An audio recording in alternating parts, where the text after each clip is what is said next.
হরে কৃষ্ণ। কেমন আছেন সবাই? আজকে নিয়ে যাচ্ছি আপনাদেরকে একটি বৈদিক বিবাহ অনুষ্ঠানে। তো এটা রাজাপুর জগন্নাথ মন্দির। তো এই যে বাইরে দেখুন সানাইয়ের ব্যবস্থা করা হয়েছে, এখানে সানাই বাজানো হচ্ছে। আর এই যে মেন গেট। চলুন আমরা এবার ভেতরে যাই। তো পুরো আলো, একদম লাইট, ফুল দিয়ে সুন্দরভাবে সাজানো হয়েছে, খুব সুন্দর।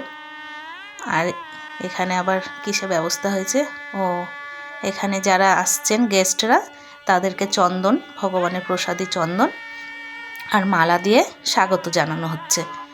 তো যাই হোক, সৌভাগ্য আমাদের সেই উপযুক্ত মনে করেছে তাই। তো এখানে মণিকেও প্রত্যেকে যে আসবে তাকেই অভ্যর্থনা জানাচ্ছেন ওনারা। তো চলুন এবার ভেতরে যাই। তো কি সুন্দর সব ফুল, লাইট, একটা অদ্ভুত মনে হচ্ছে, একদম বৈকুণ্ঠ ধাম। তো এখানে সবাই একে একে আসছিল। এটা রাজাপুরের জগন্নাথ মন্দির। তো রাজাপুরের জগন্নাথের সামনেই বিয়ে অনুষ্ঠান হয়। তো এখানে মাতাজি প্রভুজিরা সবাই আয়োজন করছিলেন বিয়ের জোগাড় যন্ত্র। এখানে সাজনাতলা সাজানো হচ্ছিল, প্রায় হয়ে গেছে। এখন বর বধূর আসার অপেক্ষা। সামনে দেখুন জগন্নাথ, বলদেব, সুভদ্রা মহারানী, আপনাদেরও দর্শন করাবো।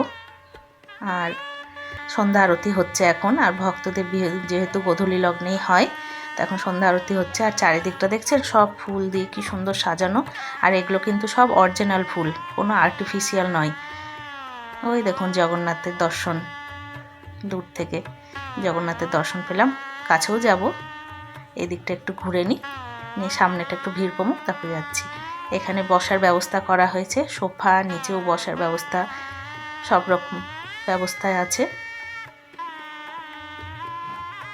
তো ভক্তদের ভিড়, ভক্তরা দর্শন করতে আসেন জগন্নাথকে, বাইরের ভক্তরা সবাই।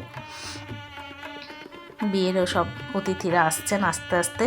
আমাদের প্রভুপাদ এখানে, ছিল প্রভুপাদ। আর এখানে ভক্তরা পরিক্রমা করছেন জগন্নাথ, বলদেব, সুভদ্রা মহারানীকে। দেখেছেন কি সুন্দর, এত সুন্দর জগন্নাথের দর্শন। আর জগন্নাথ খুব কৃপাময়।